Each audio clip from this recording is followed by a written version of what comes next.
Boa noite, pessoal. Estamos mais uma vez aqui com o nosso Conexões Ribeirão, nosso encontro toda terça-feira, às 9h30 da noite, pela TV+, canal 22 da NET. E hoje nós temos a alegria e o prazer de receber aqui a atual secretária da Cultura de Ribeirão Preto, Isabela Pessotti. Ela, que é bailarina, que cientista social, e já tivemos grande convivência participando juntos de conselho de cultura, enfim, é uma pessoa muito agradável, uma pessoa muito entrosada com os movimentos culturais. Boa noite, Isabela. Boa noite, professor. Um prazer estar aqui. Obrigada pela oportunidade. Ótimo. Isabela, sem dúvida a sua indicação para a Secretaria da Cultura foi uma grande surpresa, Porque, na verdade, você vem daquela vertente da cultura que eu chamaria de cultura de rua, cultura mais Sim. junto com o povão, junto com os movimentos, com as entidades. Você não veio da indústria cultural, você não veio de uma... eu não sei nem se esse conceito é muito aceitável, Você não veio de uma cultura mais de elite, vamos dizer assim, E, aliás, isso acaba te favorecendo muito sobre certo aspecto, Mas o que eu queria perguntar é o seguinte, como é que você pode nos colocar, nos explicar essa sua indicação exatamente dentro do atual governo, do governo do PSDB? Eu acredito que, por conta da gestão atual, ter uma responsabilidade que eu sinto que seja com um plano de cidade, um plano de gestão pública como um todo, integrada, transversal, entre secretarias e tudo, talvez eles tenham enxergado no meu nome uma possibilidade, exatamente por ter vindo, por ser ainda parte dos coletivos, parte da cultura de rua, parte de uma formação, eu venho de uma formação cultural muito eclética, a gente tanto faz dançar num grande teatro, como dançar no calçadão, venho da dança, a dança é minha mãe, vim disso. Então, acho que talvez essa expertise, essa experiência, sobretudo, de articulação política e de participação nos conselhos tenha sido relevante no momento dessa escolha. Por conhecer a realidade, por saber exatamente o que está acontecendo no calçadão, o que está acontecendo nos coletivos, qual é a demanda, quais são as necessidades, talvez fosse um serzinho estratégico ali para fazer essa ponte, para tecer a ponte entre poder público e o fazedor de cultura. E sem dúvida eu acho que qualquer governo quer ter pessoas desse naipe, dessa expertise junto com ele, Até para estabelecer um diálogo mais próximo com a sociedade, com os movimentos, E eu acho que você é bastante prendada nesse sentido, com certeza, Mas eu queria também destacar, Isabela, o seguinte, a importância que tem o titular de uma pasta como a cultura, a importância que tem o apoio interno, E isso a gente percebe que você tem, Você tem um apoio, você tem o pessoal que trabalha, os funcionários, os servidores da secretaria estão apostando que a sua gestão vai dar certo, Agora, isso também não basta, Não. A gente sabe que sem ajuda dinheiro, muito, ajuda muito, Mas sem dinheiro é difícil, levar qualquer projeto em termos de políticas públicas, Exato. Ainda mais na área da cultura, quer dizer, política pública precisa de recurso, precisa de verba, e nós estamos atravessando, não só no país, mas particularmente em Ribeirão Preto, um período de escassez de recursos, ou pelo menos é isso que constantemente a gente percebe a administração alegando, Como é que você percebe, como é que você pretende resolver essa questão de atuar na Secretaria de Cultura com recursos assim tão parcos? Pois é, tem sido uma operação de pós-guerra, de reconstrução mesmo. Então, a gente tem equipamentos que estão sucateados e que precisam do nosso olhar, precisam da nossa ajuda.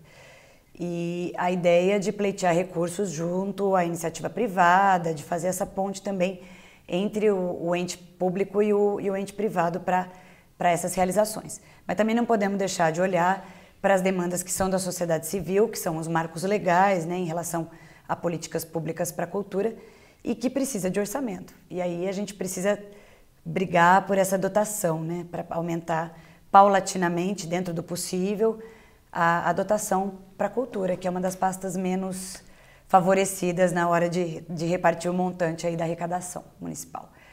Então, são essas duas... Primeiro, a gente pensar em estratégias mesmo de parceria, com OS, com iniciativa privada e estudar esses caminhos, inclusive também com um ente estadual e federal, para trazer recursos para o município, que está num momento mesmo de reconstrução, e depois pensar também em olhar para o orçamento da cultura com um carinho maior, para pensar que a gente precisa deixar para as próximas gestões que virão marcos legais que tenham como realizar, por exemplo, o fomento através de lei de incentivo, com uma dotação voltada para esse projeto. A gente, nesse atual momento, a gente mal paga a folha de pagamento e honra os compromissos que já estavam subordinados à pasta. Então, é essencial pensar que a cultura precisa de mais recursos. Isabela, outra questão é o seguinte, particularmente no campo da cultura, né? Você tem muita efervescência, você Sim. tem muita agitação, quer dizer, o pessoal da cultura, o povo da cultura, eu diria que é um povo meio rebelde, e rebelde por natureza, eu acho que tem que ser assim mesmo, né? E interessante que, né, no imaginário de muita gente, né, você sempre foi muito entrosada, muito envolvida com esse povo da cultura, né? Briguenta. Meio briguenta, né? Meio rebelde também, que nem todo o conjunto aí, né? Isso pode, no primeiro momento, facilitar para você as coisas, né? Mas no segundo momento, no terceiro momento, de repente, vem as demandas, vem as reivindicações, o orçamento da cultura não chega a 1%, né, de todo o orçamento. Não. E, enfim, como é que você vai agir nesse sentido? Você vai querer ter esse pessoal como aliado ou um pessoal que vai ter que, né, encarar a realidade aí e você assumindo uma postura talvez mais de gestora mesmo? Como é que você está pretendendo levar a secretaria nesse sentido? Tem um amigo meu que diz assim, nenhum homem é meu amigo e nenhum homem é meu inimigo. Todos são os meus professores. E eu meio que tomo isso muito para mim pelo seguinte, quando a gente é menos maduro, a formação dentro da arte, quando a gente cresce dentro da arte, cresce fazendo arte, fazendo cultura e participando de coletivos e de movimento, acontecem duas coisas que mudam a vida da gente. Primeiro, uma tomada da consciência crítica de quem é você como cidadão, né? O que você deixa para o município, o que você deixa para o coletivo, o que você acrescenta para a sociedade cada vez que você interage com ela artisticamente mesmo e em trabalho coletivo. E uma outra coisa que a gente aprende a fazer junto, nunca sozinho. Todo mundo que corre sozinho acaba ficando sozinho. E quem corre pelo bem comum, isso é um aprendizado que se constrói. Quem corre por aquilo que é melhor para todo mundo, acaba se beneficiando e beneficiando a todos ao seu redor. Então isso tem que nortear todos os fazeres depois que você é sensibilizado por essa ideia. Eu acho que a partir do momento que você acorda para o fato de que não dá para correr sozinho, que tem que tudo ser feito coletivamente, e aí também o benefício é coletivo, porque é da vontade de todos, não é da vontade de um. Por exemplo, vamos fazer um grande festival de artes populares. Então eu tenho a ideia, eu vou atrás do recurso e eu realizo como eu bem entendo. A quem isso beneficia? Quem se envolveu para fazer? É uma realização de um. Agora, se muitas pessoas têm essa vontade, a característica desse festival vem de várias pessoas e ele tem várias caras, dando um exemplo assim genérico, de como seria o fazer coletivo, né? Não existe um chefe, não existe um líder, existe vontade coletiva e isso implica em entrar em acordo, em ceder muitas vezes à vontade particular em detrimento da vontade do que seria para o bem comum, do que seria a vontade coletiva. A gente vai aprendendo a fazer junto. Isso implica em ouvir, calar e às vezes opinar e saber qual é a hora de brigar e qual é a hora de somar.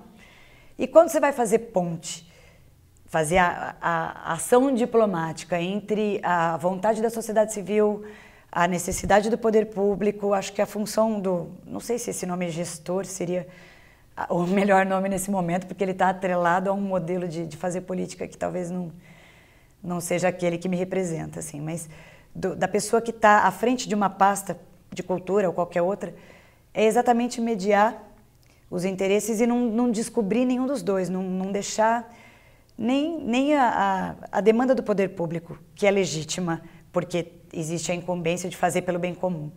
E a demanda da sociedade civil, que tem um outro modelo de fazer, mas que também traz essa contributiva, equalizar e fazer acontecer para que fique para a cidade, para que fique para a sociedade civil o que a gente puder realizar de melhor, que puder contemplar a vontade da maioria. Acho que é isso que é democracia. Ô, Isabela, dentro desse contexto aí da relação da Secretaria com a sociedade civil organizada e com os movimentos de cultura, né, se sobressai aí o papel do Conselho de Cultura. Justo. Né? Lembro que a criação, ou pelo menos a formatação final do Sistema Municipal de Cultura aconteceu não faz muito tempo com a última secretária, a Dulce Neves. Isso, né? a Lei do Sistema. A Lei do Sistema, que foi aprovada na Câmara, etc. Mas ficou parado aí, quer dizer, né? Enfim, a gente vai ter agora que colocar esse sistema em prática. Justo. Né? Tem aí a eleição do Conselho, tem a legislação complementar, né? Mas como o nosso tempo já está terminando nesse primeiro bloquinho, a gente volta daqui a pouco e aí você nos responde essa questão aí do sistema de cultura, do Conselho, como Perfeito. é que você está pretendendo lidar com essas questões aí logo no início da sua gestão, né? Então, um intervalinho rapidinho, daqui a pouco a gente volta.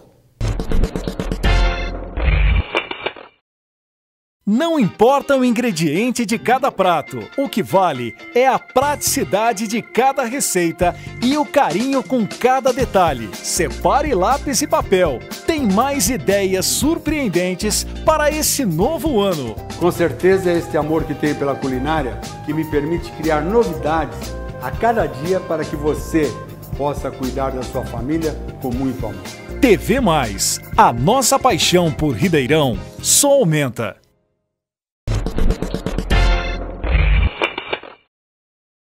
Então, voltamos, né, no segundo bloco do Conexões Ribeirão, entrevistando hoje Isabela Pessotti, secretária municipal da Cultura. Então, Isabela, eu tinha falado, né, no final do primeiro bloco, a questão do Sistema Municipal de Cultura, que foi formatado já no final do governo passado, né, mas que precisa agora de ser implementado, de ser aplicado. Exato. Enfim, a questão da eleição do Conselho. Nós não temos atualmente um Conselho de Cultura. Ele está interino nesse momento. Né? Mas precisa ter a renovação, a eleição. Como é que você está pretendendo lidar com essas questões aí mais urgentes da pasta? É uma demanda da sociedade civil, através do Conselho, que está interino, mas está ativo. Exatamente mexer nesses marcos legais que vão garantir políticas públicas perenes para o município, né? Então, que a gente não fique à mercê de cada vez que troca a gestão, as políticas públicas, a tentativa de se fazer políticas públicas para a cultura se perde, e aí tudo que foi conquistado pela luta, né, da sociedade civil organizada junto ao poder público acaba se perdendo na vontade política de uma gestão ou de outra.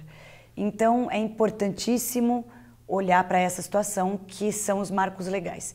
A lei do Prominc, por exemplo, é uma delas que precisa ser talvez revista, e o PIC, a lei do PIC que ficou também para trás, que é uma contributiva muito, muito importante de gestão anterior, se não me engano, a Adriana Silva, que estava à frente da pasta da cultura e deixou para o município esse marco legal do PIC, que seria um programa de incentivo à cultura, né? E por conta disso também a gente teria que estudar uma dotação para... Agora, existe uma coisa que norteia os fazeres dentro da secretaria e que daqui para frente a gente vai olhar com muito carinho, que é o Plano Municipal de Cultura. Se a gente tem um plano municipal que está alinhado ao Plano Nacional de Cultura, a gente deve fazê-lo cumprir. E esse Plano Municipal de Cultura prevê exatamente que a gente cuide de fomento, formação, difusão e patrimônio dentro da pasta da cultura. Essas têm que ser as prioridades, é para isso que a gente tem que olhar. Na verdade, o Plano Municipal de Cultura ele fala muito também de como é que deve funcionar a secretaria, quais são os papéis de cada um ali dentro, como é que deve ser o perfil do gestor que está à frente da pasta, o gestor, olha, da pessoa que está à frente da pasta, né, que assume essa pasta, e exatamente como é que se deve direcionar os fazeres para que nem fomento, nem formação, nem difusão, nem o patrimônio fiquem sem o respaldo da administração. Então, é muita coisa para cuidar, mas que se a gente seguir o que já existe de lei, né, que o Plano Municipal, por exemplo, já é lei e ele está em concordância plena com o Plano Nacional, a gente vai caminhar para frente. Pelo menos o Plano Municipal de Cultura dá um norte, né? Isso é importante. Exato. Quer dizer, estabelece um horizonte que precisa ser alcançado, precisa ser construído, né? E isso tanto para a secretaria como para os movimentos de cultura, para a sociedade civil organizada. Exato. Né? As leis existem, elas precisam ser postas em prática. É o que a gente falava sobre o ECA, o Estatuto da Criança e do Adolescente, né? Que é lindíssimo. Se a gente for ver os direitos que o ser humano tem quando ele está no útero materno, até depois do nascimento e tudo, talvez até nem precisasse existir medida cautelar para tirar a liberdade de adolescentes, caso a gente cumprisse, né, com o que está na lei. Marcos legais, o Brasil está pleno de marcos legais. É preciso fazer cumprir. Efetivar esses marcos legais. E ter recurso para isso. E ter recurso, ter verba, né? Exato. Isabela, no primeiro bloco, você por 2 vezes falou em reconstrução. Né? Me chamou a atenção essa sua fala, né? E isso nos faz remeter a um passado aí da gestão da Secretaria da Cultura, pelo menos a gestão dos 3 últimos secretários, né? Enfim, você teve nesse período aí dos últimos 8, 9 anos, né? Idas e vindas, quer dizer, momentos, né, que eu particularmente considero de avanços, como foi a gestão da Adriana Silva. Sim, né? sem dúvida. Foi o período, inclusive, que nós estávamos juntos no Conselho de Cultura, pudemos acompanhar bem de perto, né? E a última gestão da secretária Dulce Neves já foi bem no final do governo da Darcy, enfim, já enfrentando toda uma situação de crise muito séria, né? E mesmo assim ela conseguiu, pelo menos, encaminhar algumas coisas que estavam sendo encaminhadas, ou alinhavar, como a questão da transferência do arquivo histórico para a nova sede, Exato. a questão da lei do sistema de cultura, que foi aprovado nessa gestão curta dela aí, né?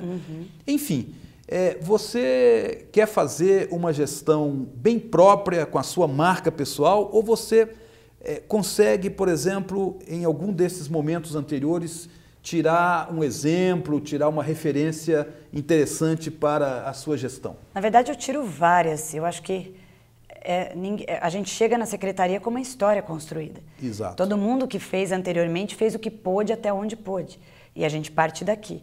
Eu não pretendo assinar nenhuma obra, não. Quero que a cidade se sinta novamente contemplada. Quando a gente fala em restauro e equipamentos, eu estou pensando no MIS, que está em caixotes e merece ser reaberto. Estou pensando no Museu do Café, que precisa de casa nova, né? Precisa de restauro, de quem entenda exatamente de preservação de patrimônio. Precisamos que os teatros estejam qualificados ao ponto de receber os artistas locais e de fora. Então, a gente tem aí o Arena precisando de carinho, o Municipal, o próprio Pedro II também precisa de adequação. Então, são muitos equipamentos que, por muito tempo, por alguma razão, não puderam ter a sua manutenção em dia. Então, acho que culpabilizar gestões anteriores não é o caminho. Talvez aprender com elas e caminhar de onde elas pararam para frente. Desfazer o que já foi feito não é muito produtivo. Até porque a administração pública precisa de uma linha de continuidade, né? Exato. Aliás, a própria legislação tem marcos legais, inclusive, que prevêem essa continuidade, né? Exato. E é importante observar bem isso, né? É respeito pelo que já foi feito e, sobretudo, escutar o funcionário, que é quem está lá dentro vivenciando a secretaria, conforme entra e sai gestão. Então, eles sabem dizer, eles é que vão delinear exatamente como foi, né? Como aconteceram as outras gestões e atualizar a gente do que pode ser feito daqui para frente. Tem que escutar quem vive na pele. Tanto o fazedor de cultura da sociedade civil, quanto o agente administrativo que está ali vivendo isso, todo santo dia. Isabela, já estamos encaminhando aí para o final da entrevista e eu gostaria ainda de fazer uma pergunta para você. Quando você chega na secretaria, você teve uma grata surpresa? Você teve alguma decepção?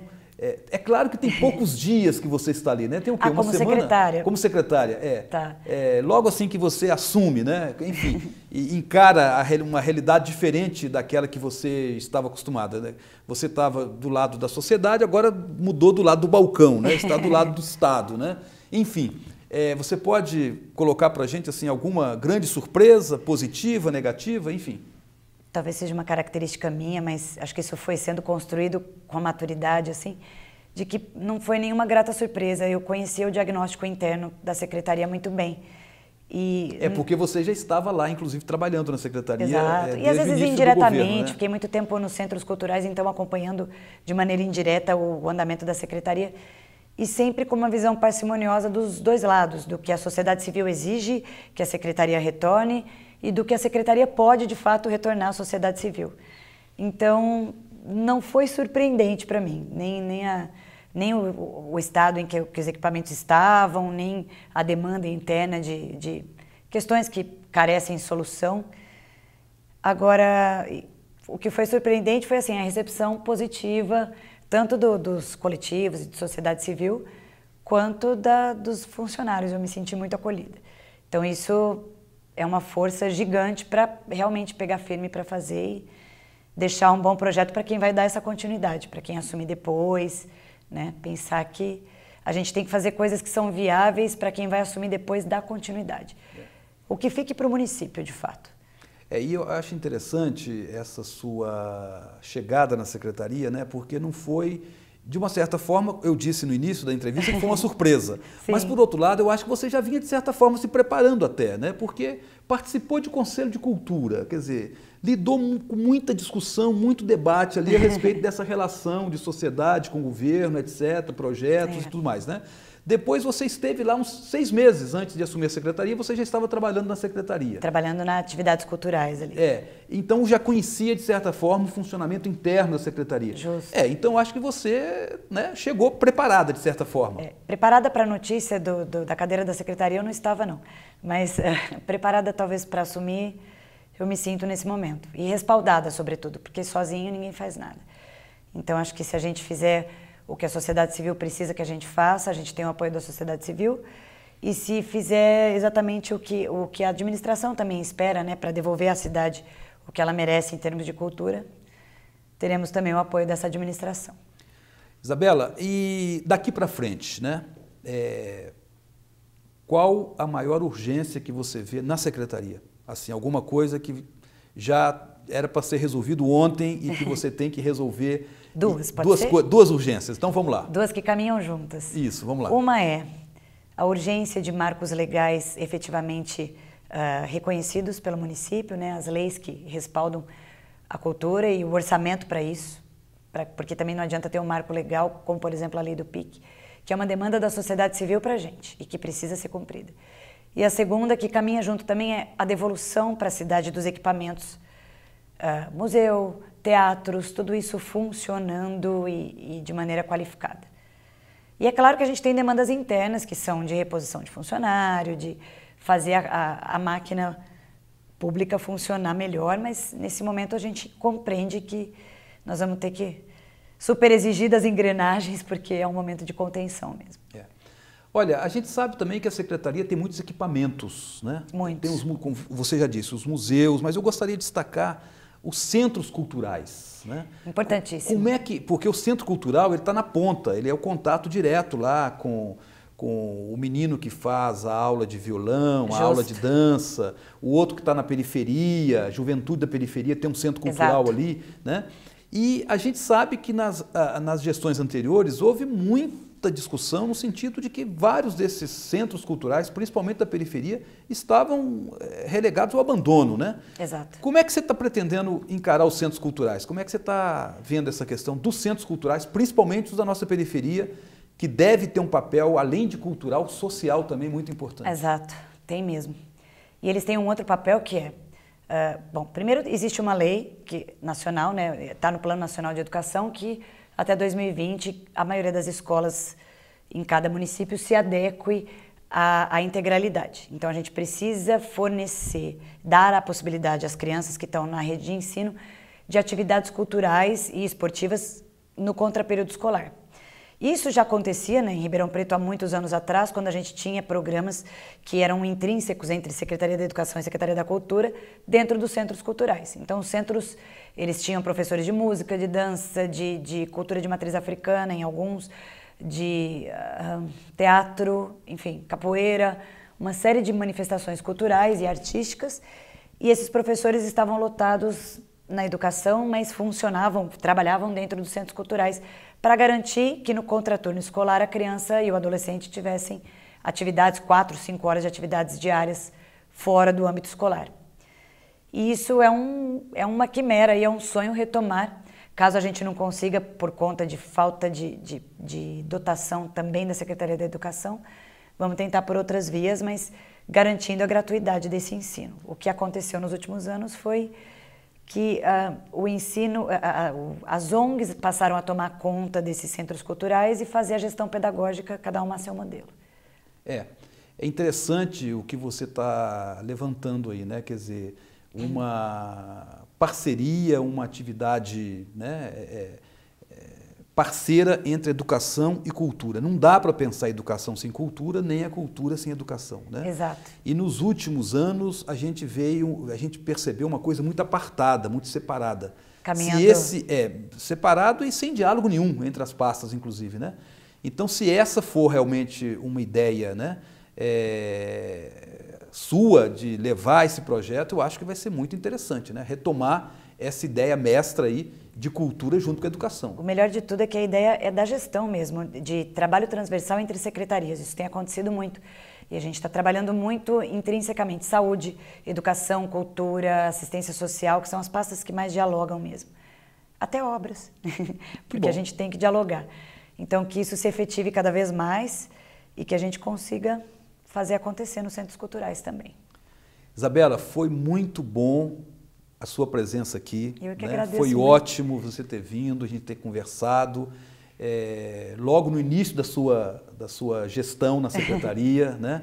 Você que não gosta de ser chamada de gestora, mas de qualquer forma, né? Eu acho que foi muito proveitosa essa nossa conversa aqui a respeito, né, dos seus planos. Sem dúvida. E desse grande desafio que você está enfrentando agora na sua vida, que é gerir a pasta da Secretaria da Cultura. Muito obrigado pela sua presença. Eu que agradeço e estou sempre às ordens. Porta aberta lá em cima. Ok, obrigado. Assim nós encerramos hoje, né, mais um Conexões Ribeirão, aqui pela TV+, canal 22 da NET, prometendo voltar na próxima terça-feira com outra grande entrevista, outro bate-papo interessante aqui, sempre focando o Ribeirão Preto, focando as conexões que fazem parte da vida dessa cidade tão bonita, tão maravilhosa. Até lá!